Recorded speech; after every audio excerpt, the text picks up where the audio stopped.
Good evening, everyone. I'm Lisa Oldham, the director of the library. Could I please ask that everyone turn their cell phones down or off?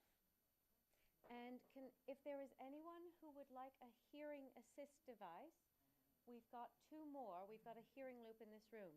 So put your hand up and Alexa will bring that along. Thank you. Okay, it is my great pleasure to welcome you all to the 4th annual Stoddard Lecture here at the New Canaan Library. We here at the library are committed to creating a platform for lifelong learning for the whole community, from our youngest babies to our most venerable elders. The library team are working really hard to provide exceptional quality opportunities for learning, supported by our first-class collections, both digital and print. Our community both enjoy and expect to engage with a wide range of content through an ever broader range of format. We're really encouraged by the great and growing rate of participation at events like these. We will continue to add both depth and breadth to our lineup. Tonight's lecture has been organized by the Stoddard Committee. The committee is a group of dedicated community volunteers, along with some of our staff, who each year organize this tremendous lecture. The lectures have been named in honor of Pat and Hud Stoddard, who have been long-standing contributors to both the community and the library. And they've been funded by a very generous donor who provided for a fund in their name to carry on these lectures. This year, in order to sustain the incredible quality of lecturers that we have, the committee have placed envelopes in each of your programs in the hope that if you wish to, you may contribute to the Stoddard Fund and the ongoing sustainability of the lectures. I'll stop now, and I hand over to David Finlay, member of the committee, who will introduce our speaker. Thank you. Thank you.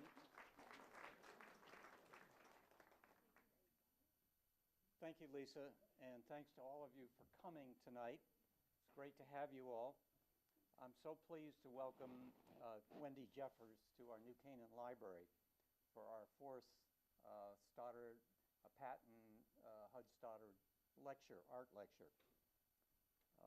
We're all, I think, very anxious to learn more about Dorothy Miller and the advent of modernism at the Museum of Modern Art. So thank you, Wendy, for joining us tonight. Now, the two special people that I just want to mention briefly that fit into this lecture. One is Alfred Barr, who, along with Abby Rockefeller and several others, founded MoMA, Museum of Modern Art, in 1929. And Alfred Barr continued as director and advisory director of MoMA for 39 years, quite a stint. Then the other person is Dorothy Miller, who I've just mentioned briefly about. She went to Smith College, was appointed by Barr as a paintings curator of MoMA in 1934. And she worked for 35 years at MoMA. And she is really credited with building the American Modernist collection at MoMA. After she retired, she worked for another 35 years and died in 2004. Along the way, she became very good friends with Wendy Jeffers, who knows her very well.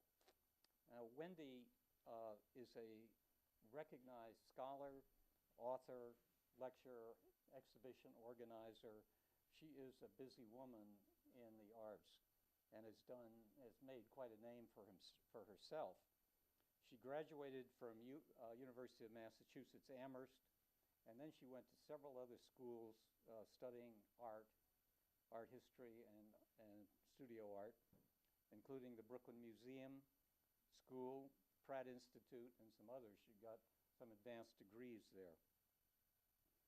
She worked under Dorothy. After Dorothy retired, she met Wendy, and they were together documenting the Chase Bank collection. And they collaborated for 30 years. And Dorothy died in 2004. And Wendy is kind of considered the person that carried on for her, not at MoMA, but in all the other things that Dorothy was doing. Wendy is currently working on a biography for Dorothy Miller, which will be out soon. And she also has a very prominent position as chairman of the Board of Trustees of the Archives of American Art, which is a Smithsonian organization.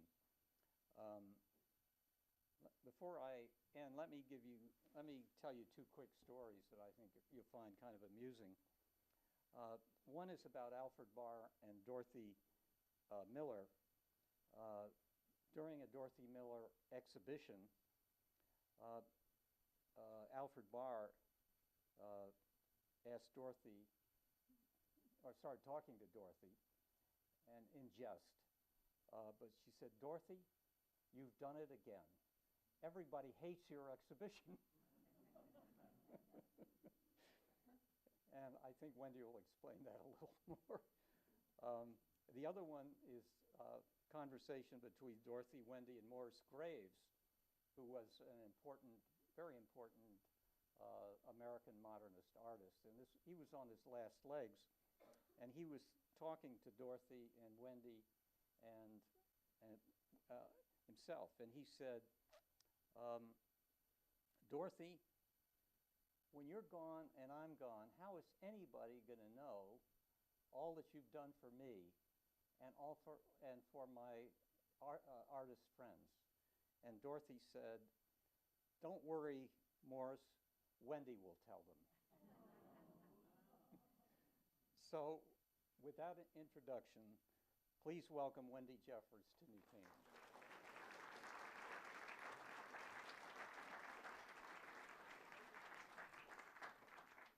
Thank you, David. Those are both true stories, by the way. Another thing, when Morris Graves was at Dorothy's apartment looking at her folk art collection, he turned to me and he said, "You know, I could sign some of these." So I'm here tonight to introduce you to Dorothy Canning Miller, who was the first curator to join the staff of the Museum of Modern Art. Founded on the eve of the stock market crash in 1929, the museum weathered the early years of the Great Depression with a collection of volunteers and a very small staff. Alfred Barr, who was the founding director of the Museum of Modern Art, campaigned his trustees for a very long time before he was able to hire Miller in 1934. When Dorothy joined the staff, there were 13 employees, and that included the building manager, the janitor, and the man at the front desk who sold postcards. The architect Philip Johnson, who's well known to this community, paid the salaries of 2 of those staff members. Abby Eldridge Rockefeller paid the salaries of several others. Dorothy was the first actual employee. Her starting salary was $35 a week, or $1,800 a year, and she jumped at the opportunity. Often the only woman in the room, the art world was still very much a man's world. Dorothy Miller's courage to champion several generations of avant-garde artists made her a legend during her lifetime. Today, however, her contributions are not as well known. I was very surprised to learn, for example, last weekend, that Melissa Chu, the new director of the Hirshhorn Museum, had never heard of her.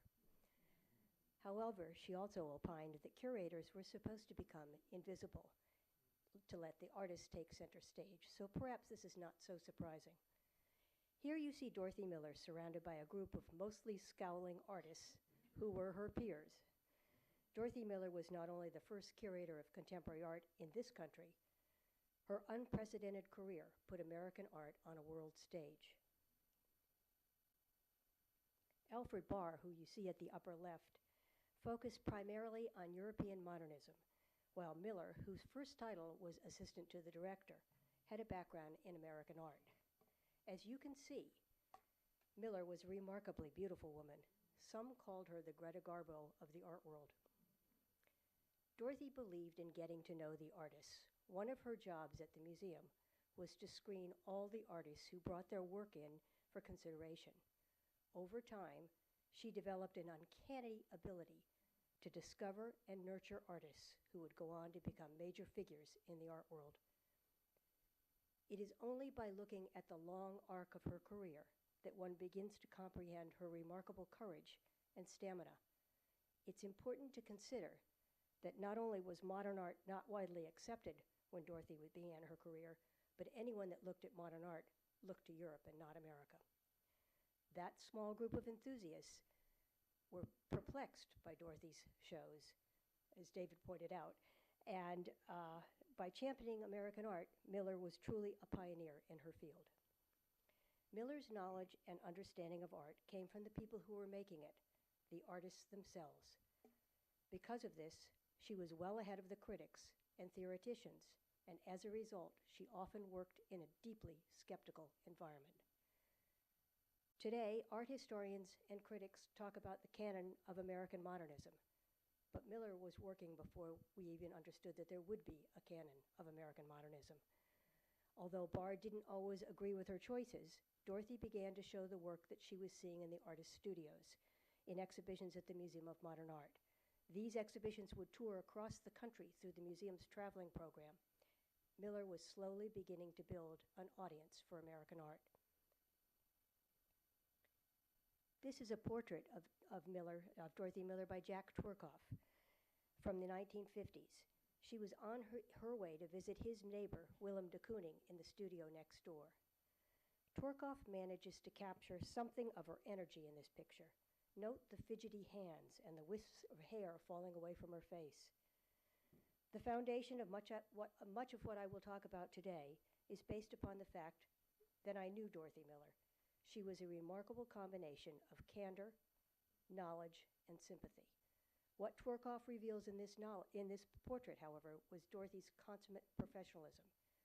Attired in a suit, she was businesslike and seemingly fearless. When De Kooning opened the door to his studio, however, Dorothy Miller was about to discover that after working for years in an abstract mode, De Kooning had begun struggling with a new figurative image. Now, I can't imagine what her reaction must have been when she confronted this wild-eyed, aggressive image. Menacing is the only term, or the only adjective that I can conjure at the moment. And as a woman, I seriously doubt that she stood there and ran through the litany of known historical precedents for an image like this, such as Paleolithic fertility goddesses or Cypriotic female figurines. No, I expect, just like all of us, she was shocked. This is a deeply disturbing image, particularly when you understand that De Kooning had produced nothing like it before. Rumor has it that he almost destroyed the painting, and he put it outside his door. The art historian Meyer Shapiro came for a visit and discovered it and pulled it back into the studio. As a curator, Miller spent her career confronting images just like this that were unsettling, unlike anything she'd ever encountered before, and not easily understood. But she did understand the power of a painting like this, and she included it in several exhibitions. Over the course of her career at the Modern, and here you see the covers of some of the catalogs from her exhibitions, Dorothy Miller introduced more than 120 artists, many of whom are now household names. You can see some of them listed at the right, including people like Clifford Still, Mark Rothko, Jackson Pollock, Louise Nevelson, Robert Motherwell, Morris Graves, Frank Stella, Robert Rauschenberg. It's quite a list. In 1942, Dorothy launched a series of new talent shows called simply 16 Americans, or 14 Americans, or 15 Americans, depending on the number of artists. Because she was introducing new and difficult work, her shows were frequently savaged by the New York critics. David was absolutely right. Barr said, "Congratulations, Dorothy, you've done it again. They all hate it." Unlike today, where an exhibition might have one or two reviews, Dorothy's shows were followed by a national press with literally dozens and dozens of articles.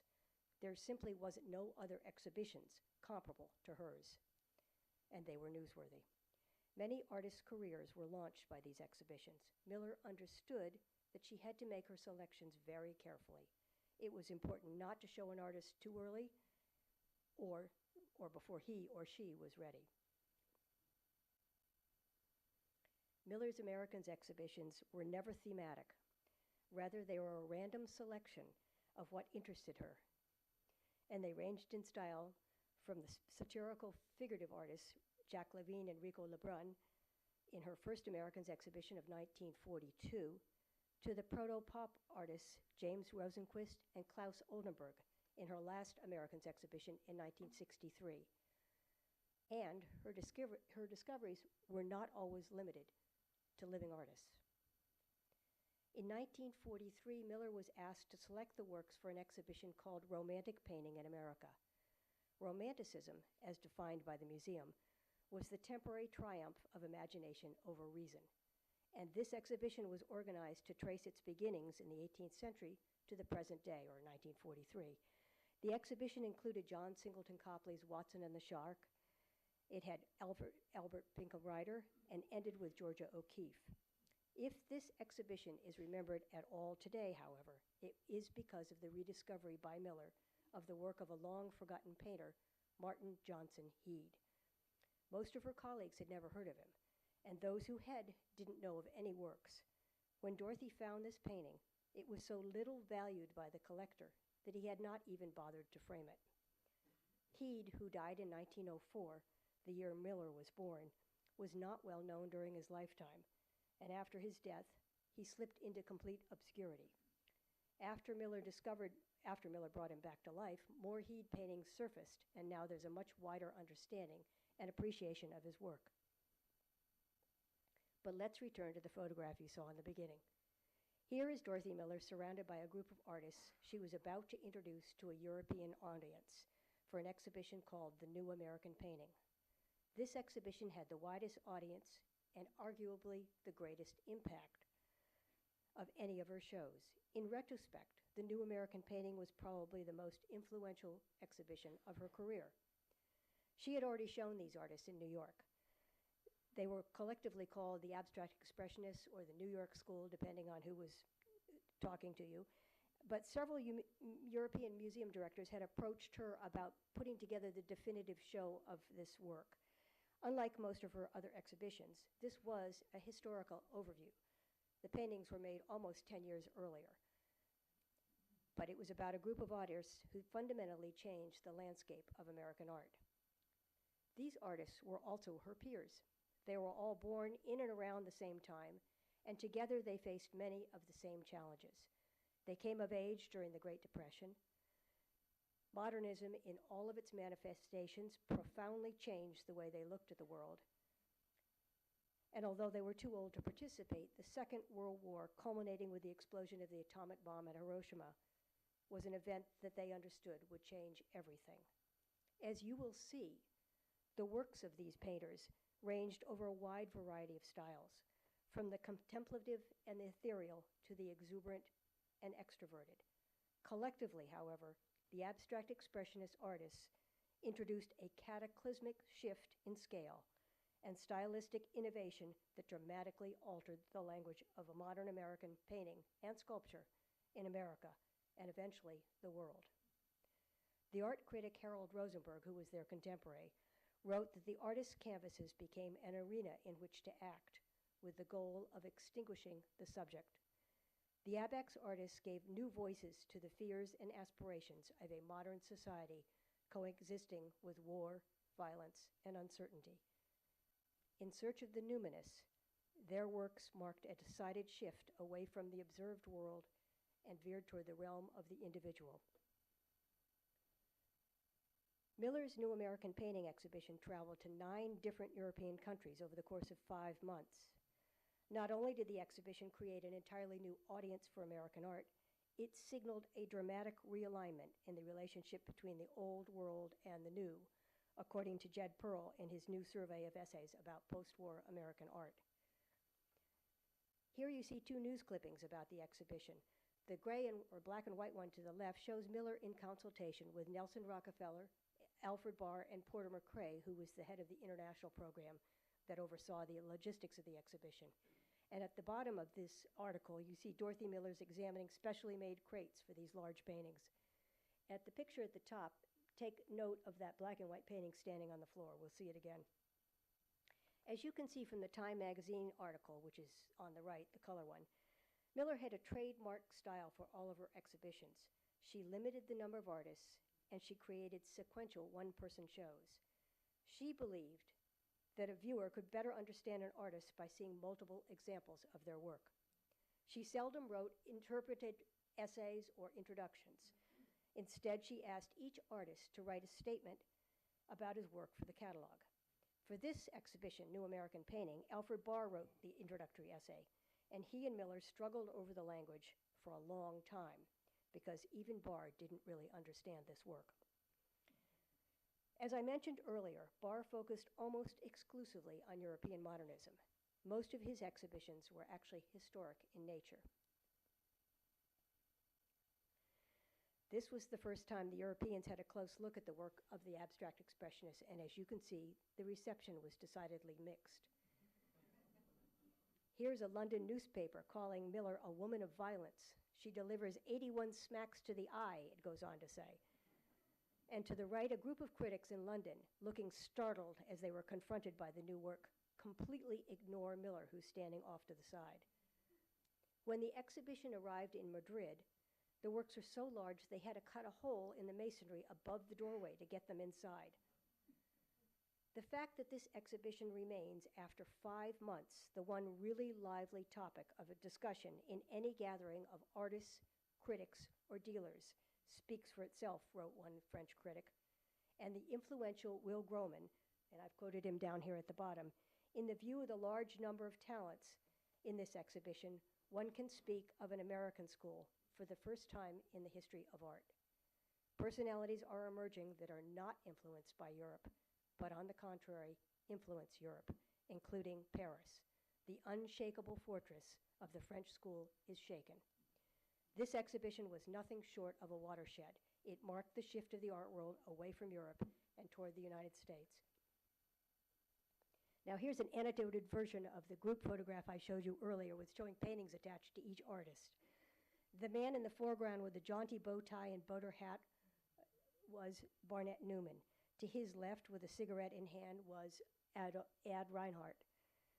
Standing behind him, also smoking, was William Baziotes. And the man with the mustache sitting next to Dorothy was Franz Klein. Behind Dorothy is Philip Guston. To his right, James Brooks. The mustached man with folded arms was Theodoros Stamus. And seated in front of him in the wrinkled suit was Jack Torkoff, the man who made that wonderful portrait of Dorothy. From the lyrical and gestural to the figurative and geometric, as you can see, there was a great deal of stylistic diversity within this group. Several of the artists in the show were actually missing from this photograph, including Mark Rothko, whose recollection of the reception of the exhibition in Europe was, "We destroyed Cubism." Bradley Walker Tomlin, his quiet calligraphic paintings were very different in mood than those of Robert Motherwell, whose exuberant elegies to the Spanish Republic were all bravura brushwork and broad expression. Clifford Still, called a prairie coyote by Miller's husband Holger Cahill, Still was the quintessential outsider. He insisted that his paintings were not landscapes, and when a critic referred to them that way, he roared in anger. Their craggy surfaces and jittery shapes seemed to conjure visions of a pagan ritual or a spiritual field. Sam Francis. In the photograph of the artist at the left, you begin to get a sense of the scale of these paintings. They were very, very large. Francis was younger than the other artists by almost a decade, and for this reason, he is sometimes called a second-generation abstract expressionist. Because he worked in Paris rather than New York, he was also something of the odd man out. Miller had some reservations about his work, but the European Museum directors requested that he be included. This did not sit at all well with Miller, and Barr had to convince her to let him come into the exhibition. Grace Hartigan was the only woman in the show, and another member of the younger generation of the abstract expressionists. The painting to the right, now in the collection of the Corcoran Museum in Washington, D.C., was once owned by Dorothy Miller. Hartigan was a promising young artist respected by many of her older peers. I think one could argue that her work was grounded in the figurative tradition in a way that Frances's work was not.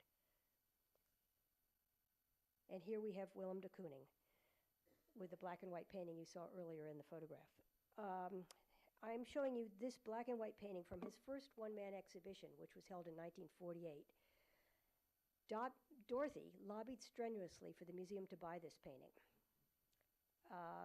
There was not a strong reception to it. It was the only painting he sold from his exhibition. And the asking price was $1,500, and the museum paid $750. But this is the same man who made the woman painting that you saw earlier. And of course, Jackson Pollock, who had died in a car crash 2 years earlier. The exhibition opened at the Kunsthal in Basel, and here are several photographs from the opening. At the upper left, you see Miller holding a large bouquet of flowers, and to the right, the art handlers are having trouble installing the large Franz Klein painting. Miller oversaw the installation of the Basel exhibition and then rushed back to New York to prepare for her next Americans show.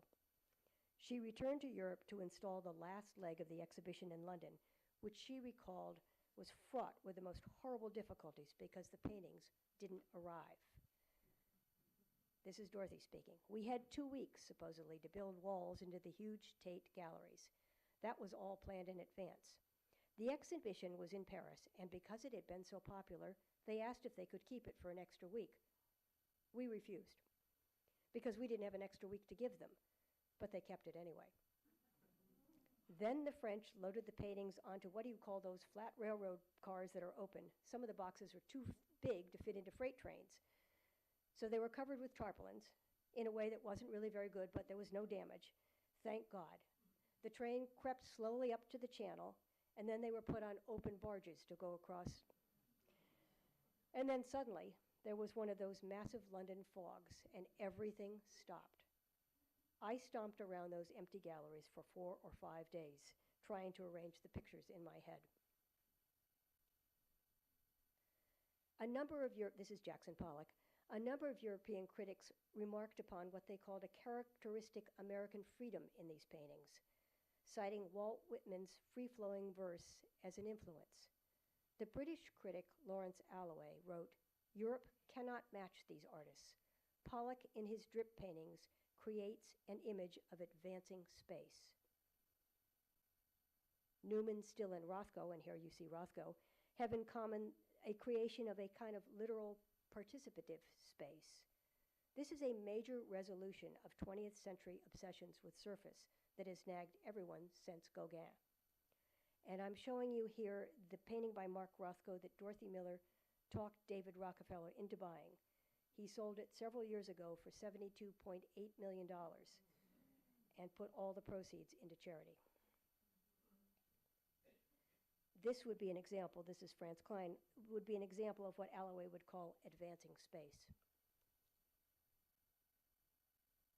While the new American painting was taking Europe by storm, Miller was back in New York, busy organizing her next Americans exhibition, which was called 16 Americans. In this exhibition, she introduced the next generation of American artists, the postmoderns. Johns and Rauschenberg, and I'm showing you here 2 pages from the catalog, so you see they've got their statements and their photographs.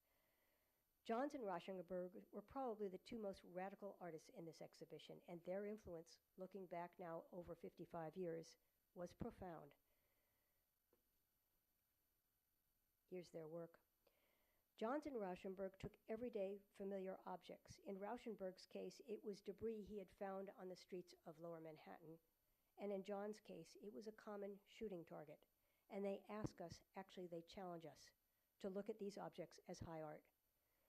Using something already familiar and then subverting it forces the viewer to question all of your assumptions, or all of our assumptions, about seeing and knowing. Quoting from Dorothy's catalog, Rauschenberg said, "Painting relates to both art and life, and I try to act between the two." Johns, by way of explanation, said that using things that the mind already knows allows me to work on other levels. Other artists that she introduced in this exhibition were Frank Stella, whose black paintings were the antithesis of the abstract expressionists. And here is Stella again. He was only 23 years old when Dorothy climbed the narrow, winding staircase to his loft on the southwest corner of Broome Street and West Broadway in what is now Soho. It wasn't Soho then, in 1959. The studio was long and narrow, Dorothy later recalled, and Stella had to walk the paintings out of the door and into the hallway in order to turn them around to show them. Stella's poignant recollection of that visit is a very revealing portrait of Dorothy. This is Frank Stella. When I first met her, I found it hard to believe how involved, how concerned she was about the art she was looking at and the artist she was talking to. I thought, I'm only a kid trying to show off with some very big passive-aggressive black paintings. Why is she being so nice? As I look back now at that encounter, I can begin to see why I was so taken with Dorothy. Her tacit approval of my efforts, her genuine interest in my work, stood for maternal approval. Dorothy seemed warm and caring, so much so that I got a little dizzy. I knew that she liked the pictures, and I knew that I liked her. To her great credit, what Dorothy could do on a personal level, Dorothy could do at the institutional level. What Dorothy could do in private, Dorothy could do in public. She was able to make art she loved in the studios beloved in the museums. She was able to make the artists she admired at home respected and even revered in public. In short, she did, with remarkable ease, what most, if not many, have, with remarkable effort, been trying to do ever since. But however much we love Dorothy for being right, we also love her ever so much more for the way in which she went about being right. She combined modesty with enthusiasm, reticence and admiration, and honesty with passion.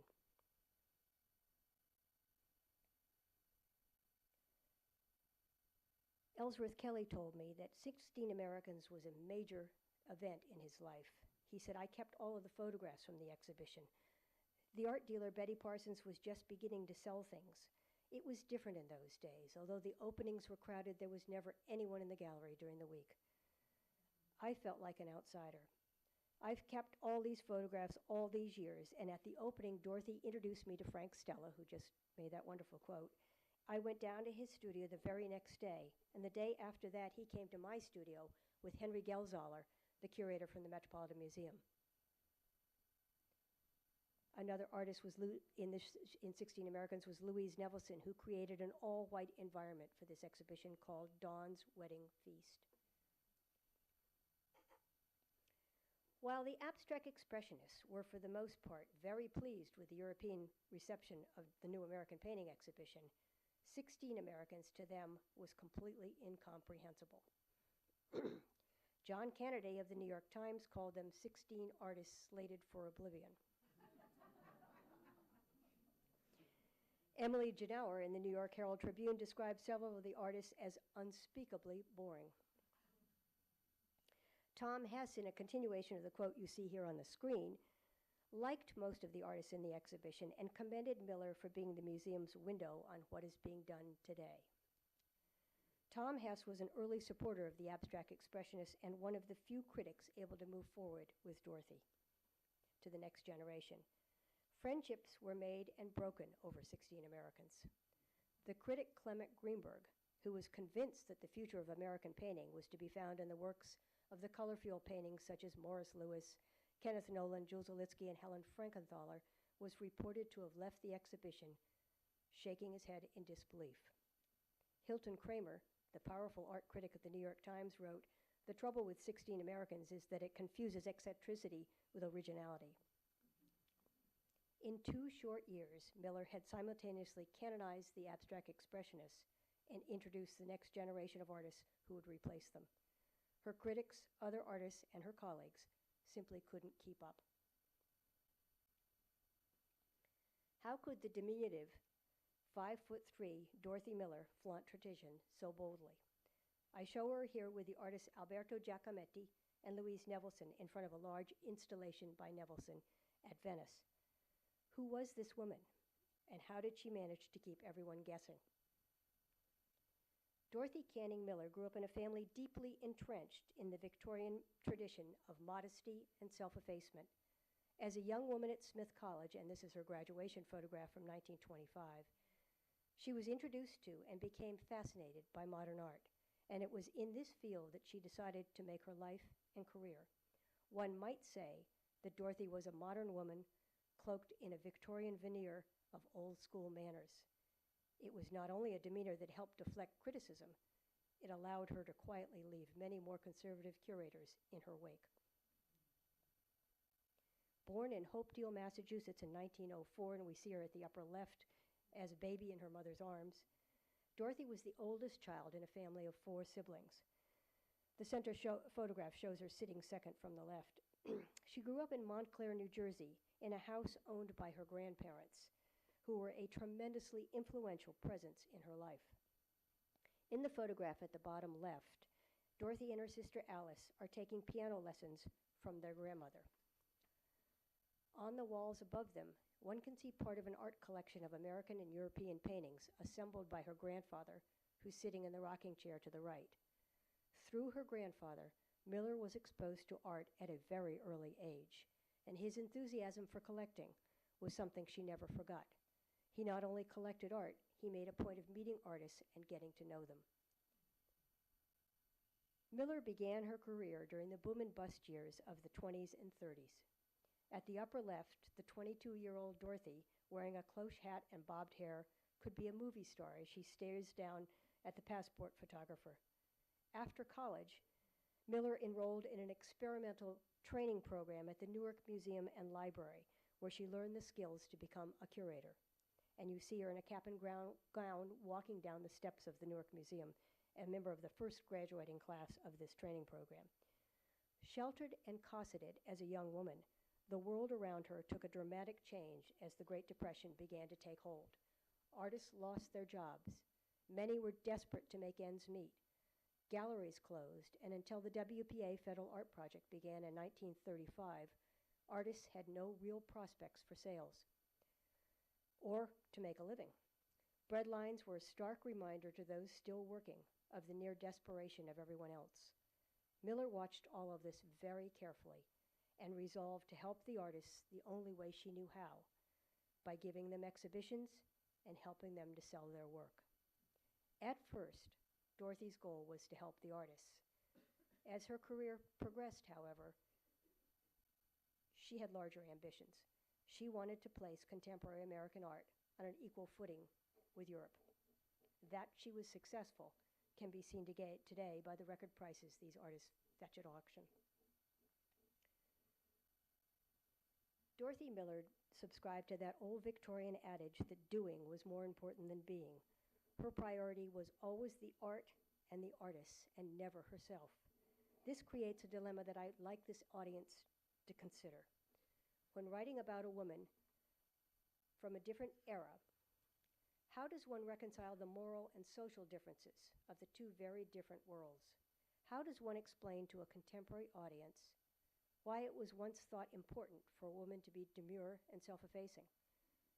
Miller pushed the artist into the foreground. She fundamentally believed that a curator's job was to be a conduit and not the star, which is similar to what Melissa Chu said, which is rather interesting. As I mentioned, I was very fortunate to have known Dorothy Miller. She hired me when I was still in graduate school, and we worked together for 20 years. I was thrilled to meet someone who had lived the history of art that I had only read about. She knew all of the artists I'd studied in college, and she would regale me with stories about their antics.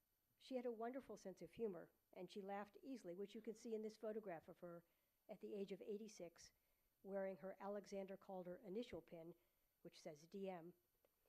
She's laughing with me because she couldn't believe that I had been able to convince the Whitney Museum to mount an exhibition of the obscure American artist Niles Spencer. Now you understand what I had to go through, she had just said. Now, while you can see the animation in her face, what you can't see is her razor-sharp ability to look at art. I took her to see a mid-career retrospective of the artist Julian Schnabel about the time of this photograph. She'd never heard of him.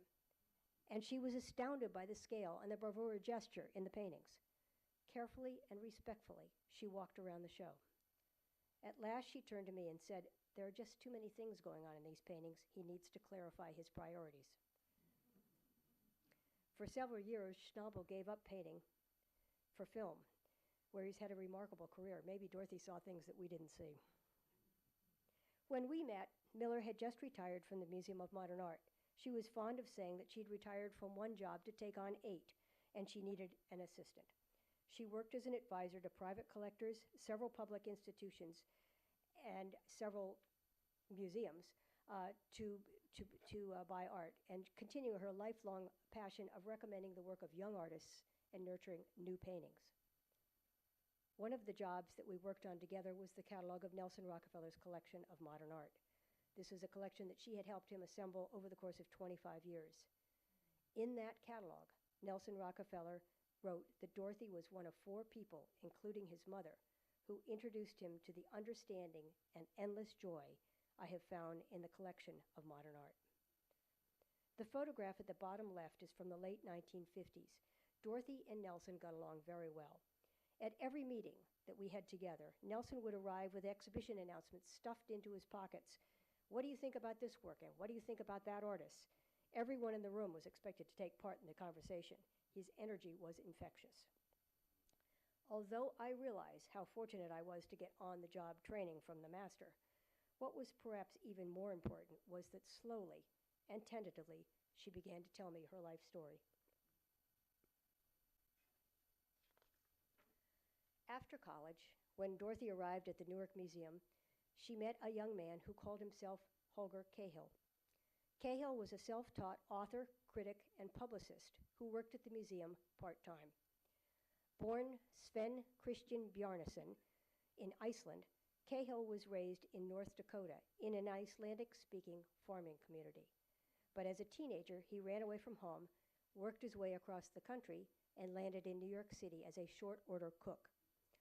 When Miller met him, Cahill had just published his first novel, Profane Earth, and here you see the book and the cover illustrated by the artist John Sloan, who was his closest friend and roommate.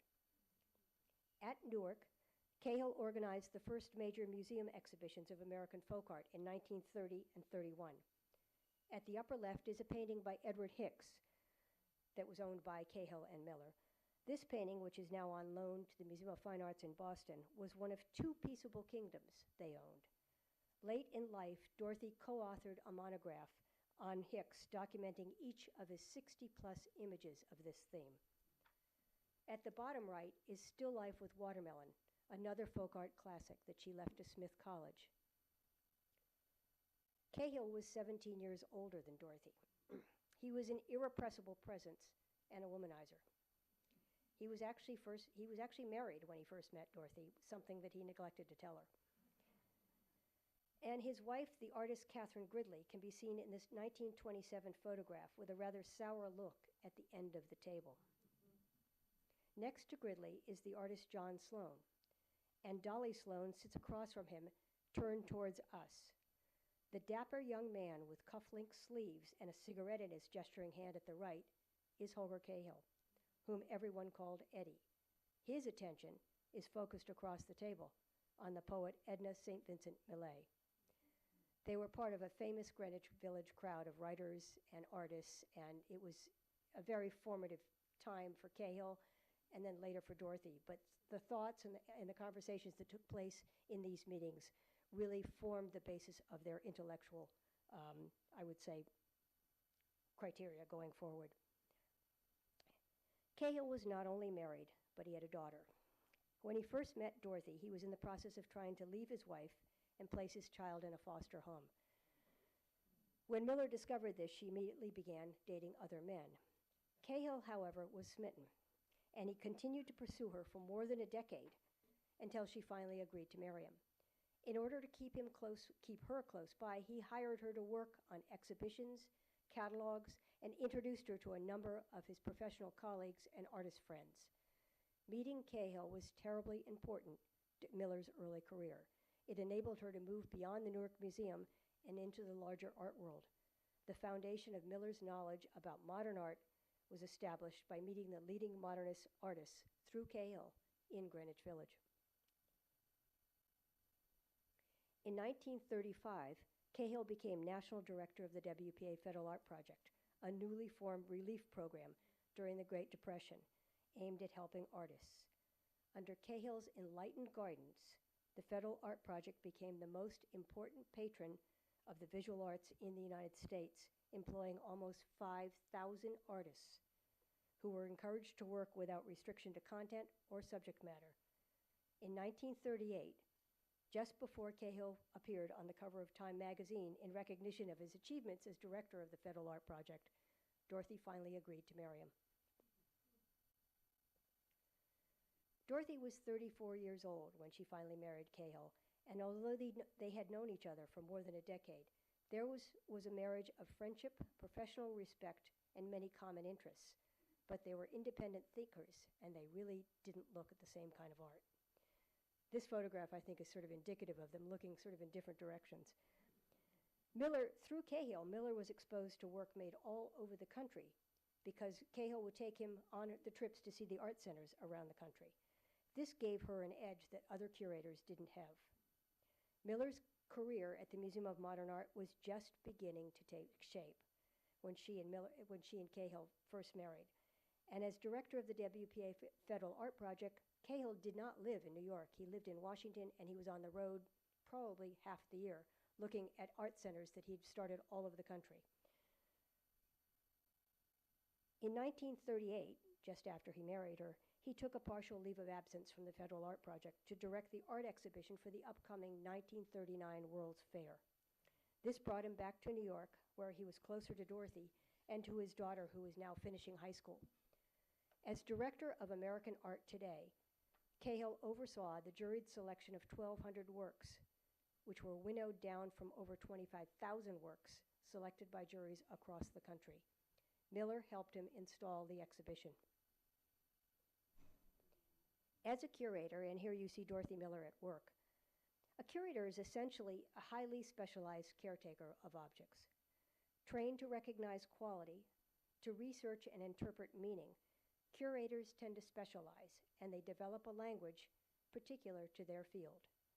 A curator of contemporary art, for example, usually concentrates on a single generation of artists, almost always their own.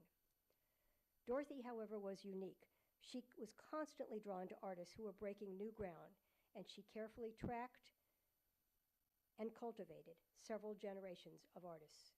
In the process, she became the most successful talent scout of contemporary American art in the 20th century.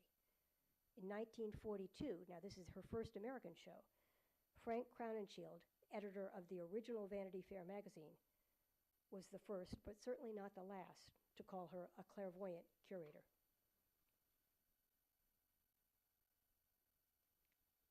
The exhibitions, programs, and catalogs organized under Alfred Barr's direction at the Museum of Modern Art fundamentally transformed the way the world understood modernism. In addition to painting and sculpture, Barr's Catholic vision included embraced architecture, design, that is industrial, domestic, and theater, film, and photography. And this is the architecture is where Philip Johnson became drawn into the museum's orbit. Barr's intellectual construct of modern art was still evolving when Dorothy joined the staff, and their dialogue became a very important part of that process. I was tremendously influenced by Barr, Dorothy said. He had a magic eye. I didn't have a bad eye, but his was just magnificent. One of the lasting results of their efforts is the unparalleled core collection at the Museum of Modern Art. At the upper left, you see them standing together in 1953 amidst some of the highlights. It's the color photograph at the upper left. In their effort to define their fields, to educate the public, and to distinguish quality from mediocrity, Barr and Miller were codifying standards in a field that had none. Barr was a brilliant scholar and curator, and he trained Dorothy to work by his exacting standards. In turn, Barr relied on Miller's undeniable energy, her intelligence, and her zeal. He encouraged her to promote American art within the Eurocentric culture of the museum. But Dorothy worked closely with him on all aspects of the museum, At the upper right, they're installing Nelson Rockefeller's collection. That's 1964. They're comparing notes at the center. That's probably the late 50s. And talking with Dominique Dumenil in the lower left. Philip Johnson told me that their working relationship was so close, that is, Alfred Barr and Dorothy Miller, that it was often unclear whose opinion was being expressed. Here you see Miller at work with several of her colleagues. I love the image of Miller pulling director René Darnencourt by the lapels. Darnencourt was clearly a foot taller and a lot heavier, and you can see that they were arguing, and she was trying to convince him of something. Now, I'm convinced that she probably won him over, but he was not happy about it. At the lower left, you see an image of the Chase Bank Art Committee. This is from the late 1950s. And once again, you're reminded that Miller was the only woman in the room.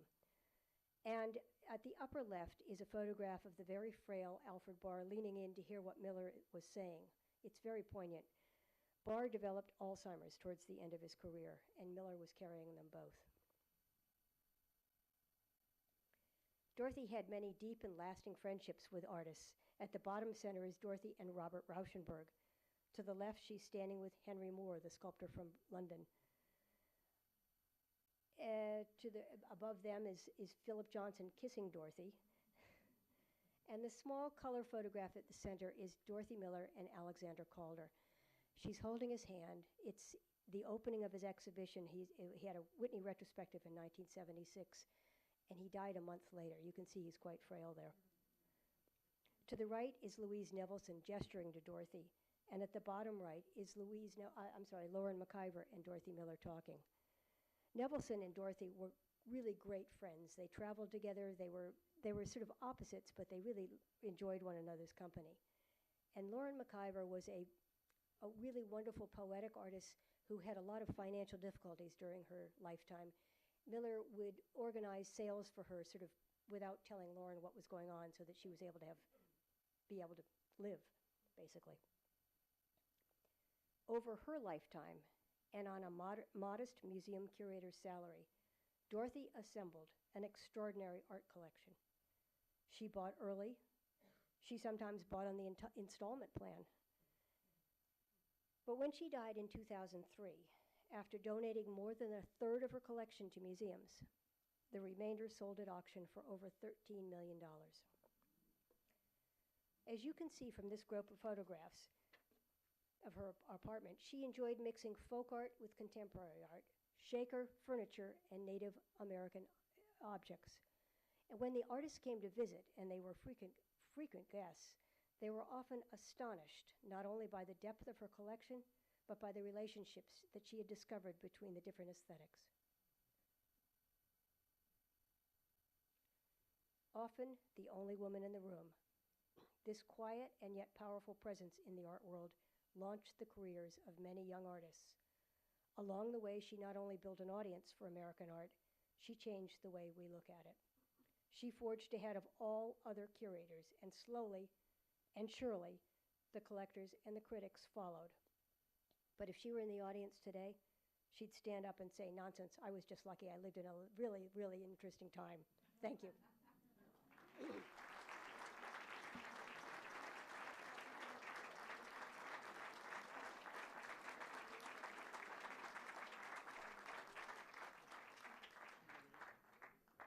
Thank you, Wendy. That was really terrific. I think that's one of the best lectures I've ever heard.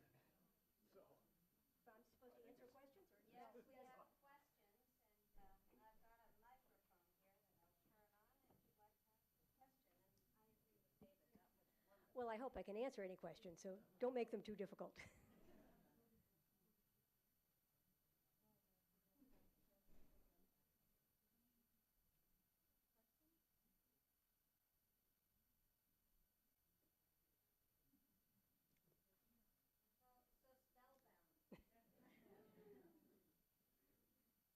Question.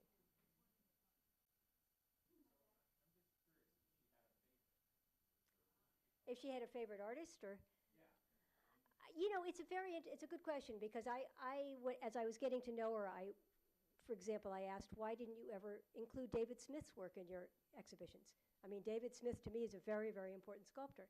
She said, I didn't like him. And I said, do you mean you didn't like his work or you didn't like him? She said, both. So the answer is yes, she did. I think Pollock was probably one of her favorite people, and she was just devastated when he died. And she really felt that he was very, very gifted. When do you think you'll finish your book? Oh, God. I can't answer that question. Anyway, but thank you.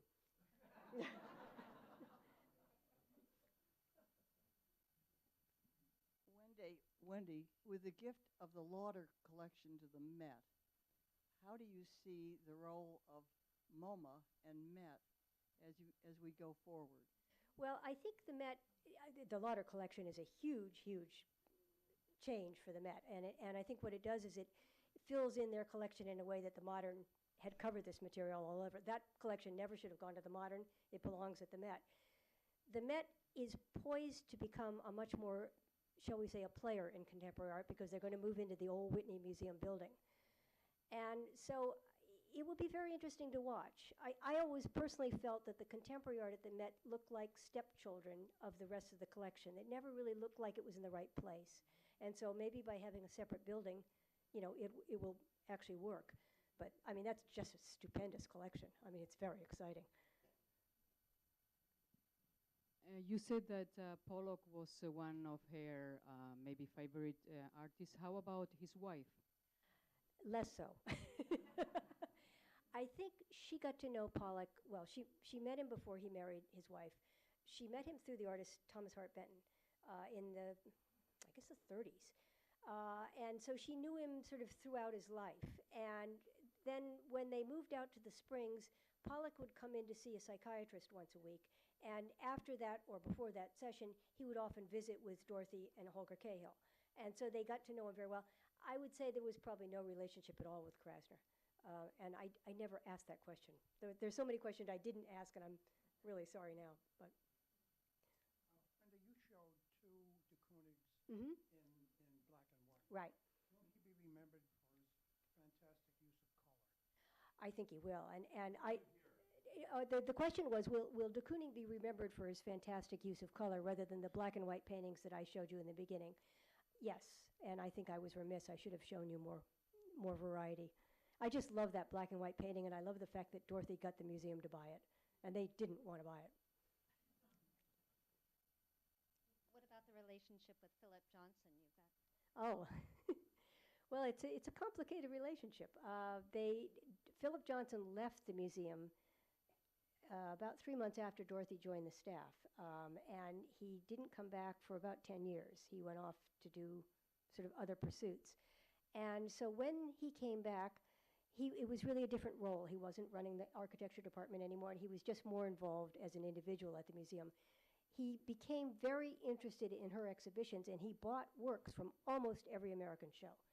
So, and a lot of those works then went into the collection at the Museum of Modern Art. One of the things that he did is the museum was not ready to buy these works. They thought they were outrageous. So Philip would buy them and then gift them to the museum with the idea that he was going to donate them to the museum.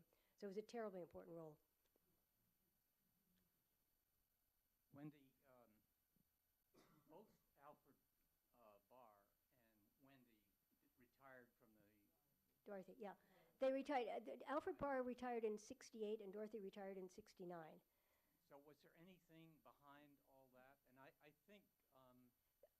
Alfred Barr was demoted or something at one point. Well, in 1942, yes, he was. What was the reason for that? Oh, it's a great story. Well, it was 1942 we were at war. A lot of the trustees had left New York. They were doing other things. And Stephen C. Clark, who was not a founding trustee, but an early trustee at the Museum of Modern Art, and one of the founders of the Clark Art Institute and also the Fenimore Art Museum up in Cooperstown, he and Alfred Barr did not get along. Barr thought he had a terrible collection, and he told him. And they fought constantly. And so Clark had it in mind that Barr should write a history of modern art and get away from all of this administrative stuff that he seemed to get bogged down in. So he demoted him. And Barr simply wouldn't leave the museum. He just stayed there. It was his museum. And so he continued to sort of consult, and then later he became sort of director of the painting and sculpture department. And that large man, René Darnencourt, that Dorothy was trying to tug, he became director, but not until the late 40s. So there was a period in there where there was really no director. And then, but they retired in the late 60s because it was mandatory retirement, 65 years old. So, there's a question at the back.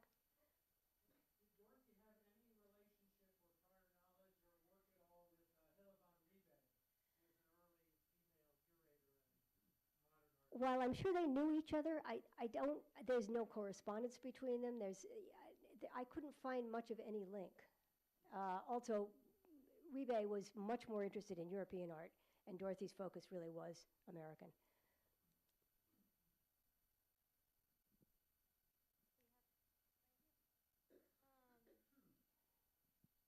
Did Dorothy Miller like Andy Warhol's art? Dorothy Miller never showed Andy Warhol's art, and that's another question I never asked her, and I'm sorry that I didn't. But she certainly knew it, and she certainly looked at it, and she didn't share her opinion with me. Well, thank you so much, Wendy. And I invite you.